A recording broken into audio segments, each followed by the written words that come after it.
Acre. Not acres. Awkward conversations in real estate.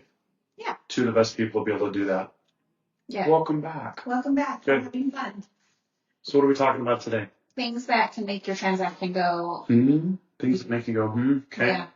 Make it go down, make it delay, make it end. Or not happen at all. Or have trouble selling in general. True. Yeah. Okay. You gave me a list of 10 things. Yes. I'm going to run through those 10 things. Okay. And you're going to answer those 10 things. All right. I'll do my best. Okay. How would a home inspection delay or cancel a transaction? And when is that typically done?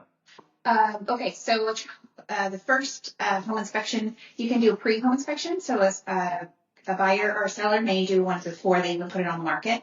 Well, the argument for that is it helps the seller not have any big surprises. The home inspector goes through, they see all the things, they can fix them, they disclose them to the buyer buys the house. And in a multiple offer situation, it's sometimes nice, like, we already did the home inspection, here's all of the things that were wrong with it, here's all the things we did to correct it. So that's nice as a... Get on front of it.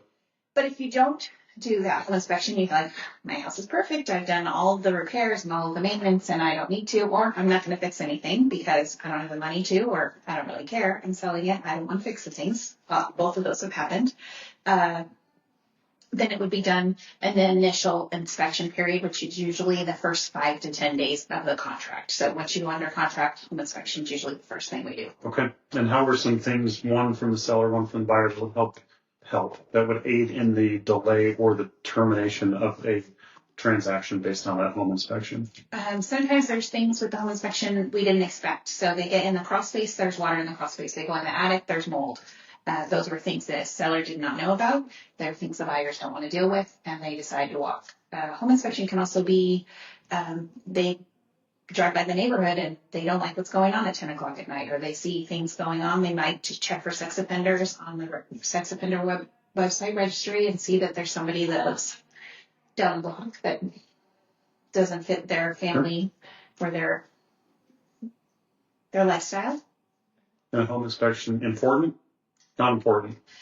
I don't think I have met a residential real estate agent that wouldn't highly advise you get a home inspection. And one of the cool things, one of the home inspections can be used for a lot of things. So sometimes it's not necessarily that you might have all the skills to fix the items, but we can use a credit to go and help pay for closing costs. So there's other ways to use that home inspection to help the buyer. Mm-hmm. Perfect. Okay. Yeah. Good work. I'm a pretty good photographer, and everybody else is now with their phones. Right. But how do photos affect a listing for a seller? Sometimes the photos are dark. Sometimes the toilet seat's up, the dog's in it. I've seen unsavory things in the pictures before. The lighting isn't quite right. So while we're doing this without the light, but if we were really professional, we would have lights, camera action. There's one up here that gives us a little right. And it does make a huge difference. I photographed with my big fancy camera at the house, and then I had a photographer come in and do it, and the difference was astounding. Sure. More attractive.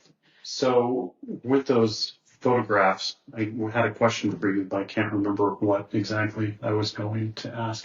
Do realtors go to the photograph session and help set things up, or do a lot of professional photographers that deal with the real estate world know kind of what they're doing to set those up? What are you saying for that? Both. So I do think it's important that the real estate agent and the seller have a really good conversation so that the house is ready for the photographer. So things have been cleared out, things are taken off the counters, perhaps furniture's moved in a certain way, lights are on, blinds are open, all of those things.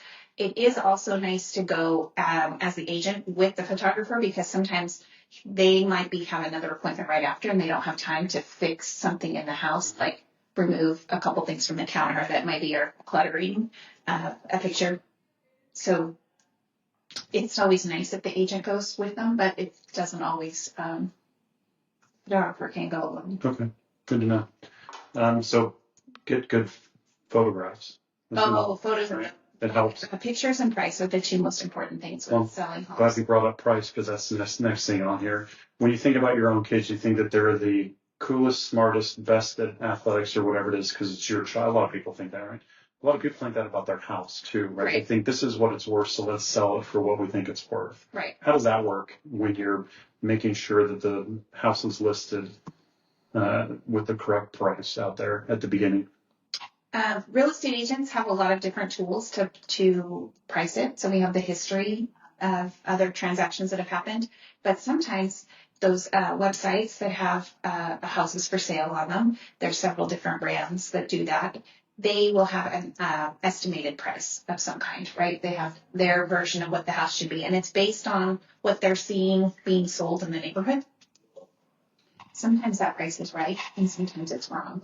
And I've had a couple of instances where my comps are showing the house should be priced at like $700,000, and that price online is showing it should be at $500,000.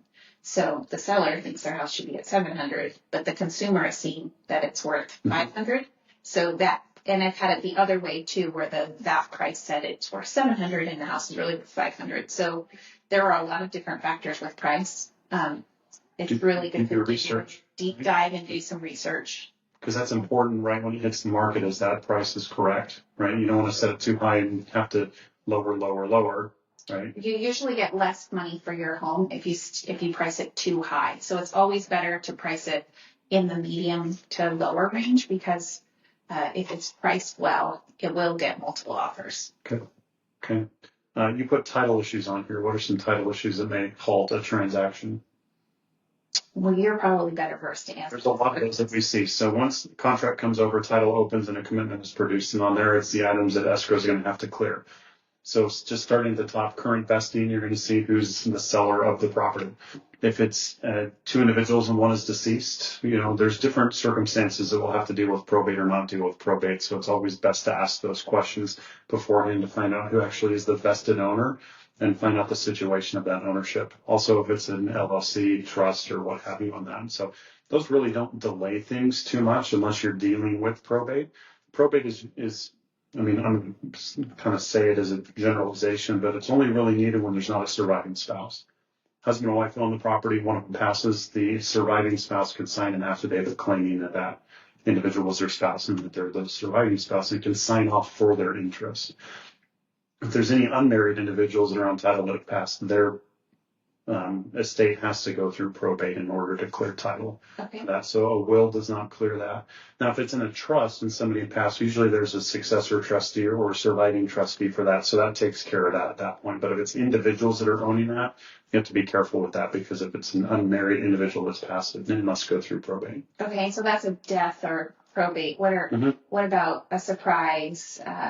Someone is on the title we didn't know about. Do you see that happen? It does happen where you go back in the chain of title and they think that maybe they did a quick claim deed on their own to remove or add somebody to the title, but it wasn't done correctly. So the county doesn't pass on that title. So maybe they continue to keep somebody on that shouldn't be on, or they've added somebody that maybe should have been added. But it's really just important to make sure you've done, as a realtor, just get a listing package up front just to see who's currently in title and who you're working with to sell that house, and make sure things kind of match up. Okay. And then what about the, we didn't know we had to pay that off? No, those are fun. Yeah. So anything that's related to the property, so a deed of trust is a very common thing, or a lien that's recorded against the property. Any assessments, city, HOA, irrigation, items like that will have to also be clear to make sure that they're paid current or paid through closing.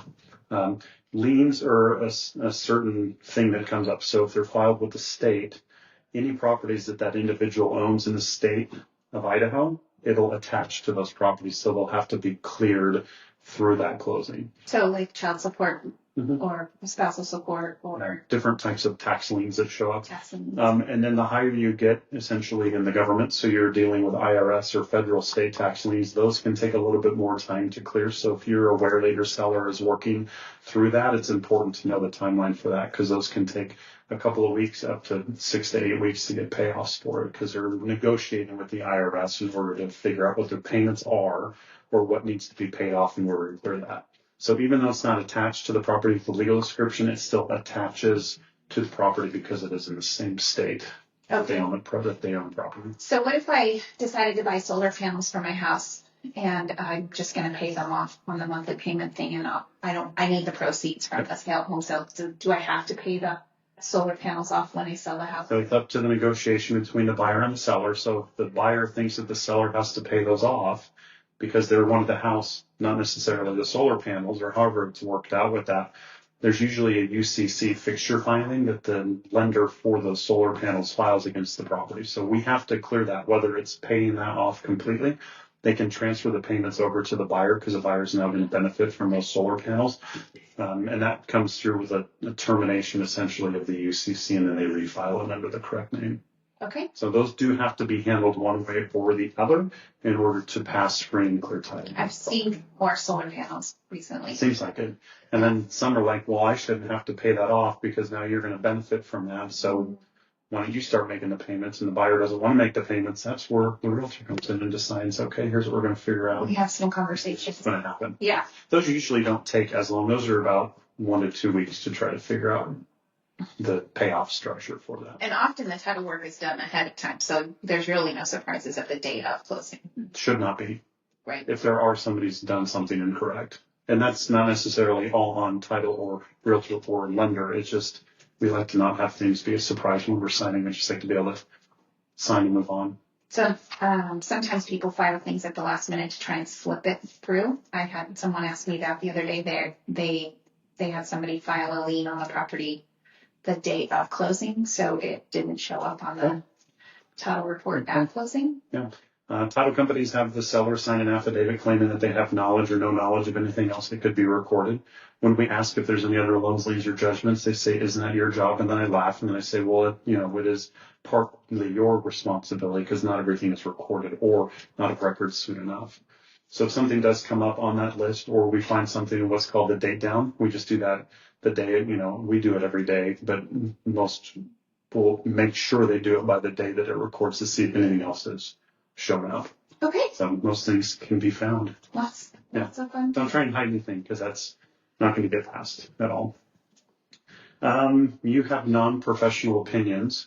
So I think that kind of wraps in with a lot of the different things that we're talking here. So it's good to have those people in your corner to be able to have the knowledge of each part of a real estate transaction to be able to answer the questions that you need. Yeah. It's nice to know everything, but it's also nice to be able to have those people that know more than you in certain areas of the real estate market. Yep. And sometimes we have a mom or a dad or a well-meaning uncle that will throw things off because they have real estate experience in another state, and Idaho laws are very different. Or they sold 10 or 15 houses and they're very, very smart about real estate. They're pro. But 2024 and 2025 are different, and it's good to get your Rolodex updated, right? Yes. Good. And not the old-fashioned kind. If they're still using that, then maybe they're kind of fun. You flip through them and alphabetize them.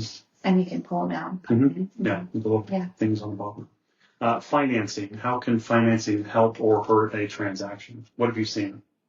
I've seen people, people like to get ready from their house, right? They've got this brand new shiny house and they cannot wait to move into it, and they need a couch and a dishwasher, or not a dishwasher, washer and dryer, maybe a refrigerator, maybe a new bedroom set, all of fun things. So they go out to the furniture stores and they go and they buy things on credit without checking with their lender. Well, you go to the store, and it's important because you can save 10% if you sign up for this credit card at the store, right? So it's important to kind of lay low, right? Or just check with your lender. I've had people go, hey, we want to go out and buy all this stuff. And I'm like, please call your lender and ask them what you can and can't do before you close, because they might pull credit at the closing table or right out. They usually do it the day of, just as someone pull again on the credit. So if there's a new thing and it changes your ratios, they will say, no, thank you. And there's people that quit their jobs in the middle of closing. I've had that happen as well. Mm-hmm. Lay low. So financing. Yeah. Talk to your lender. Have a good lender. A local lender is always great too, because a local lender, it's a lot easier to have that conversation. I can pick up the phone and talk to them, and they just respond better usually than and they understand the programs. They do, and they're easy to get in touch with. You have the economy. There's an insurance commercial out there right now where they're all hanging out in the kitchen. They're laughing, not in this economy. And the kid goes, what's the economy? And they don't know how to answer that. So how would you answer that with the economy that we're in, how that would, kind of hurt real estate transactions at this point? So right now we're all kind of waiting and seeing what's going to happen with the economy, because inflation has been up. Is it going to go down? And yesterday I went to a seminar and they talked about if inflation is able to go down, then interest rates will go down. But if inflation goes up, then interest rates will go up. And so how many jobs we have in the market, We've got jobs coming in with Micron. We've got other things happening. Idaho is a really great place to live, but the interest rates are set nationally, and interest rates are based on what's going on around the country. So it's important to pay attention to those things. And inflation is a big deal. And if I have to pay my workers more money than I did last year, I have to charge more for my services. Inflation may not go down. So what you're saying is the other 49 states should just get better? Yes. Yeah. They Okay. should be Idaho. Work on that. Yeah. Good. You put buying something big for number 9. I mean, we kind of talked about that as a buyer going into it and purchasing things, maybe like a vehicle or something. Or fridge or couch Yeah, or that would things. certainly Yeah, go those kind of go together. against their debt to income. Now, paying with cash, do whatever you want, right? Oh, sure. Yeah. As long as you have the cash, don't spend the cash. I've had people do that. They were like, well, I had this cash, so I bought something. And then they didn't have the cash to buy the other something. So don't do that.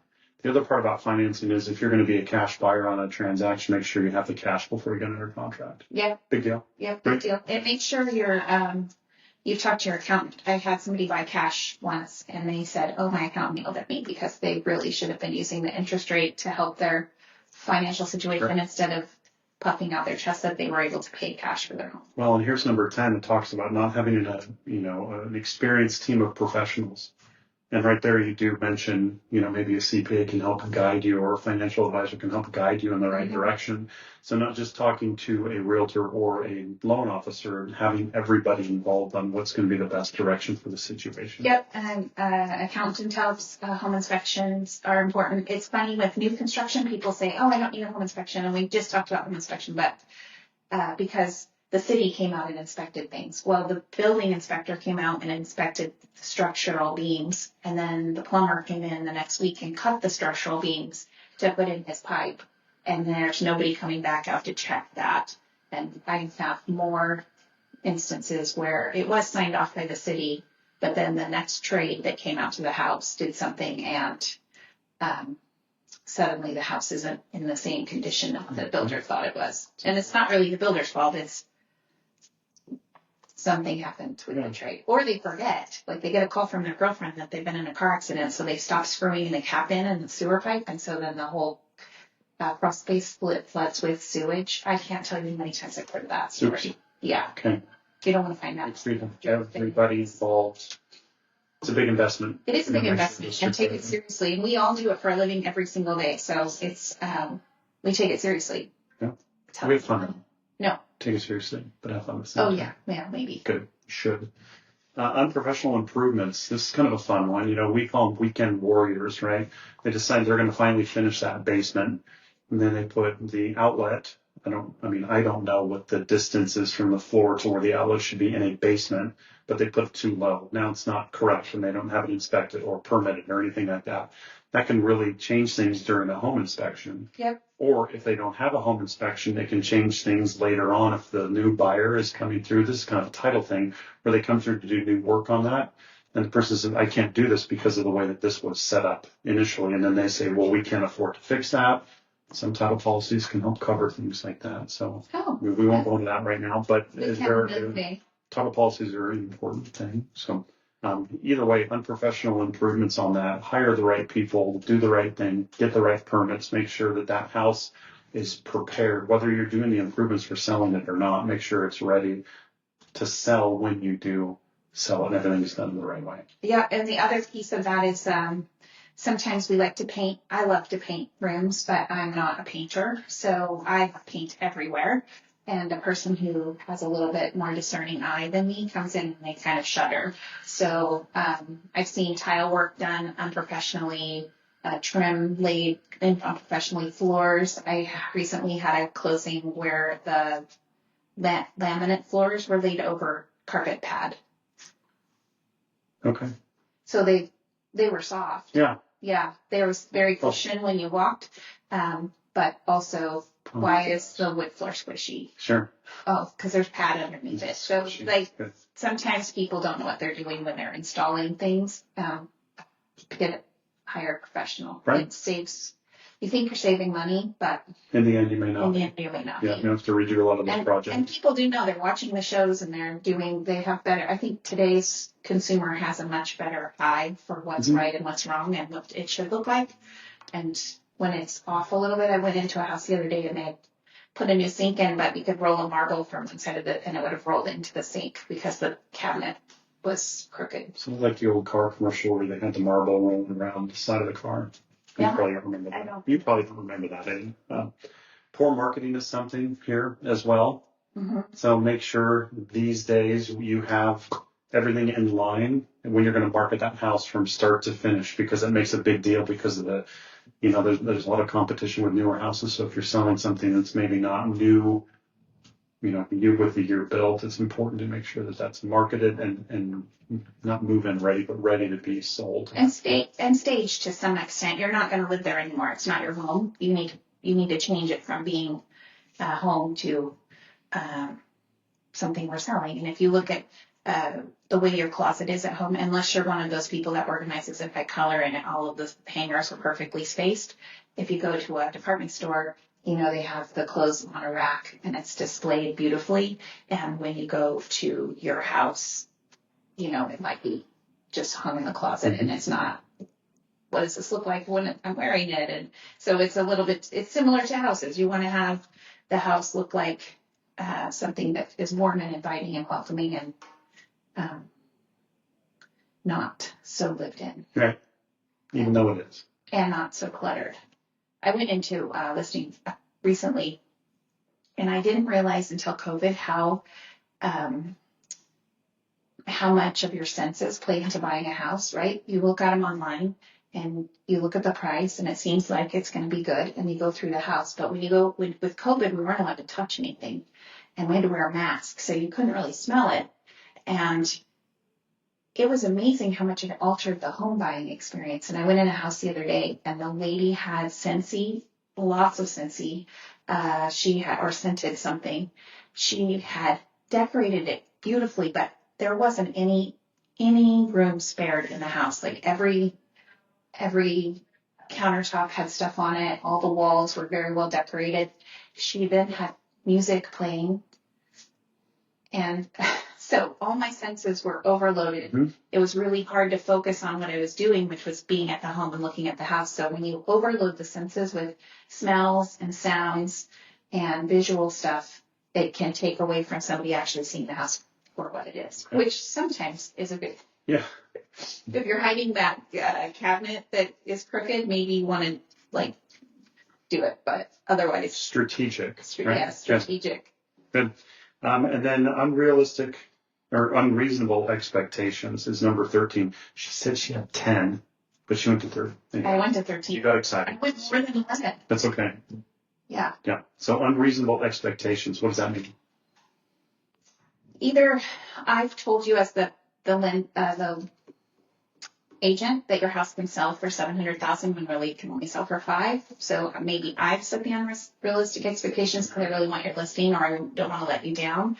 And then sometimes it's you have seen that the house that's bigger than yours, or newer than yours, sold for $700,000, but yours is really $500,000. So having unrealistic expectations and timelines. The news media does like to mess with us and they tell us things like, oh, houses are flying off the market. And maybe they are in some parts of the city, but they're not in all parts of the city. So looking at days on market is really important. Understanding pricing is really important. And then the time of year and what's going on. There are some weekends it's not a good time to sell. And then there's other weekends where it's a great time to sell. Mm-hmm. And if we happen to have Mother Nature plays a role in that too, because like it's really cold today. If it's been really cold for a while and then all of a sudden Saturday it's 50 degrees, people are not going to be looking at houses. They're going to be out taking Christmas lights down or cleaning up their yard or doing things with their family outside and going for walks and hikes and not necessarily looking at your house that just went on the market. Right. Okay. Strategic all the way down. All the way, even with Mother Nature. Perfect. Any questions? Oh, good. None. No? Okay. Move on. Perfect. Nice work. Thanks. Done. It was fun. Thank you. Have a great day. High five. Or you can leave me hanging. I didn't see it.